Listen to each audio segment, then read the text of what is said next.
My name's Ryan, and I spent most of my life as a shadow in my own home. I was born 2 years before my sister Emily, but you'd never know I was the older sibling. From the moment she could walk, my parents made it clear. Emily was the chosen one. She got piano lessons, private tutors, gymnastics, and every piece of praise they could throw. I got secondhand clothes, cold dinners, and an ever-present sense that I was a disappointment simply for existing. When I brought home a B+, my father would scoff and say, "You'll never make anything of yourself if you keep aiming for average."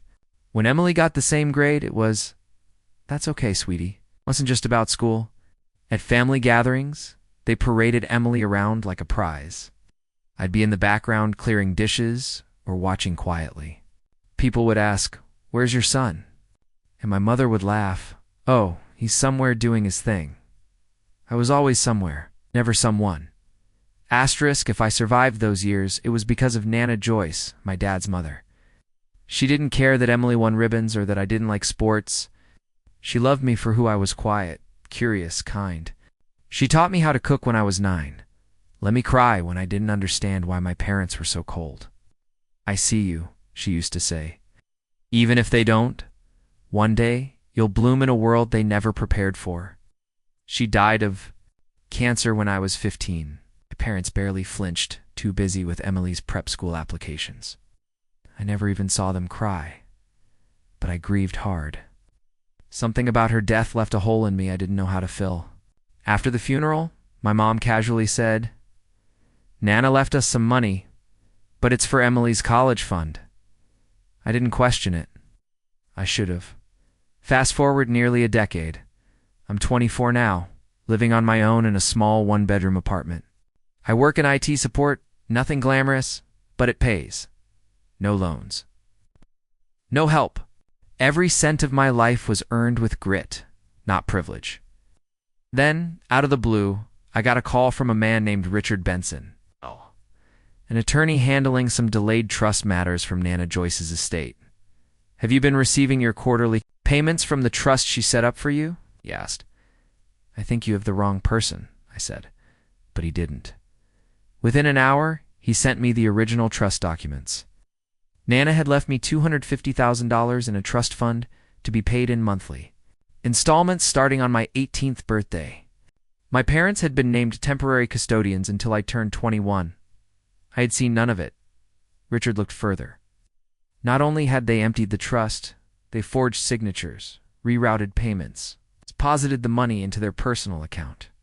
$250,000 dash gone. All the times they said, "We can't afford it," when I asked for something basic. They were lying. All while Emily got a new car for her 17th birthday and flew to Europe for a graduation trip. I felt sick. I didn't explode. I didn't even confront them, not yet. Instead, I began collecting everything. Every bank record, every forged signature, every birthday text that said, "Sorry, we're tight on funds." I scoured years of my old emails and messages, digging up a digital record of their betrayal. Then, I went nuclear legally.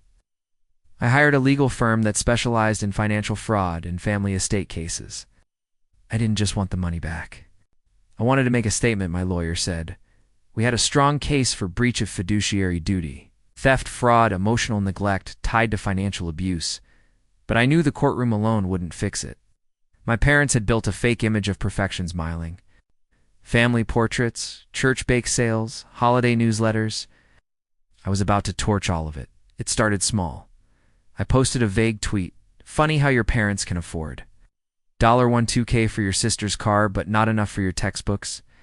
Then, I shared a photo of my 17th birthday cake. It was a single cupcake. Next to it, a photo of Emily's party DJ lights, a banner that said Princess Emily's Sweet 16 Bash. People started asking questions. I never said their names, but mutual friends knew. Extended family knew. Even my aunt messaged me. "Ryan, is this true?" They tried to deny everything. Emily even called crying. "Why are you doing this to our family?" I said calmly. "You lived off the money Nana left for me. You knew?" She didn't respond. Then came the subpoena. Court. Took months. They tried everything, claiming confusion. that they were just helping manage the funds, that I wasn't responsible enough. My mother even cried on the stand, saying I was mentally unstable and had always been troubled.